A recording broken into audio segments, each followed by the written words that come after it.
আসলে ময়নার আম্মু আর আমি এখন একটি গান গাইবো, জানি না কেমন হবে। যদি ভিডিওটা ভালো লাগে অবশ্যই একটু শেয়ার করে দিবেন। এই কারণে শেয়ার করতে বলছি যে আমি এই জিনিসটা কিন্তু কিনেছি ব্যঞ্জো অনেকগুলো টাকা দিয়ে কিনেছি বাজানো শিখবো বলে।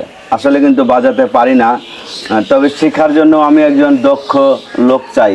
যদি আমাদের শ্রীপুর থানার ভিতরে এমন কোনো লোক থেকে থাকেন বা আশেপাশেরও কোনো এরকম লোক থেকে থাকেন, দক্ষ একজন লোক এগুলো বাজাতে পারে, আমি তাকে বলবো অবশ্যই আমার উপরে দেওয়া নাম্বারে যোগাযোগ করবেন। সেখানে যোগাযোগ করে কিন্তু আমার সাথে দেখা করতে পারবেন।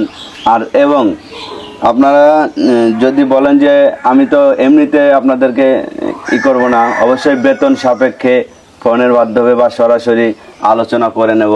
পারিশ্রমিক বেতনও আমি দেব যদি সে আমাকে প্রত্যেক দিন 1 থেকে 1.5 ঘন্টা সময় দেয়। যে কোনো সময় তার কাজের ক্ষতি করে আমার এটা শেখাতে আসতে হবে না। সে যদি কাজ করে কাজের শেষে আমার কাছে আসতে পারবে রাত্র 8টা পর্যন্ত টাইম। এই টাইমের মধ্যে সে যে কোনো সময় এসে আমাকে 1 থেকে 1.5 ঘন্টা সময় দিলেই হবে। তো আসলে আমি তাকে পারিশ্রমিক বেতন অবশ্যই দিব।